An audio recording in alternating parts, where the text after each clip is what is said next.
Hello বন্ধুরা, তোমরা সবাই কেমন আছো? আমি তো খুব ভালো হয়ে গেছি। আর দেখতেই পাচ্ছ আমি একটু রেডি হয়ে গেছি, এক জায়গায় যাব। কোথায় যাচ্ছি সেটা দেখার জন্য দেখতে হবে ভিডিও।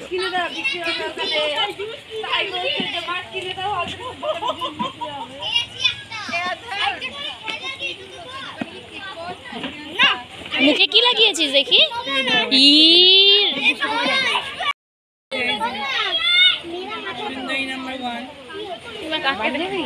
আমি সুন্দরী, এই যে সুন্দরী বউ, সুন্দরী বউ।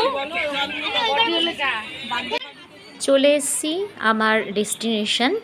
আজকে আসলে আমার ছেলের এক ফ্রেন্ডের বার্থডে। এখানে একটা খুব সুন্দর একটা আমাদের লোকেশন আছে, যেখানে ছোটোখাটো বার্থডেগুলো বা কোনো অনুষ্ঠান সেলিব্রেট করা হয়। আর পিছনেই দেখতে পাচ্ছ আমাদের পুরো গ্যাং, মানে মায়েদের গ্যাং বলতে পারো, বাচ্চার মায়েদের। তো সবার সাথে দেখা হয়ে খুব ভালো লাগছে, অনেক দিন পর অনেকের সাথে দেখা হলো। আর বাচ্চারা দেখো দৌড়াদৌড়ি শুরু করে দিয়েছে। তোরা এখানে কি করছিস? তোরা নুন খাচ্ছিস? হ্যাঁ, নুনের চ্যালেঞ্জ। নুনের চ্যালেঞ্জ মানে কে কত নুন খেতে পারে?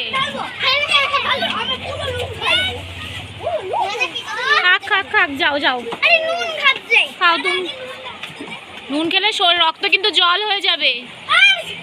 ই রাম, নিজে নুন খেলে নিজেই নালিশ করে। অনেক বাজে নুন খাইছা। এই অর্পিত, হ্যাপি বার্থডে।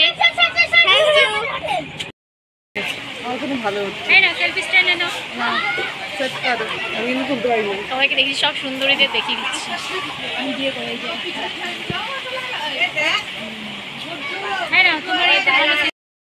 আর আমি যেহেতু একটু দেরি করে গেছিলাম, তো খাওয়ার আয়োজন প্রায় শুরু হয়ে গেছিলো। আমরা কিছুক্ষণ থেকে কথাবার্তা বলে কেক কাটাও হয়ে গেছিলো আমরা যাওয়ার আগে।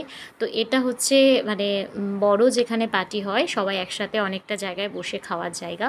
তো আমরা দেখো পরপর সবাই বসে পড়ছি খাওয়ার জন্য, কারণ রাতের ডিনারটা বেশি লেট করলে মানে খাওয়াটা ঠিক নয়। তো আমরা সবাই বসে পড়ছি। সিট ছেলে চুজ করছে কোন দিকে বসলে ভালো হয়, মানে ওর ফ্রেন্ডের সাথে বসবে তার জন্যই।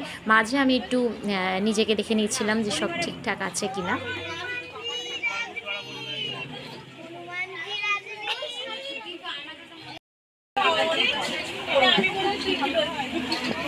এই ধরনের ছোট ছোট অনুষ্ঠান সত্যি বলতে এত বাচ্চাদের ভালো লাগে যেতে। আমি সবসময় চেষ্টা করি আমার ছেলেকে নিয়ে এই ধরনের অনুষ্ঠানে অংশগ্রহণ করতে, যাতে তার মধ্যে একটা সামাজিকতা বোধ গড়ে ওঠে।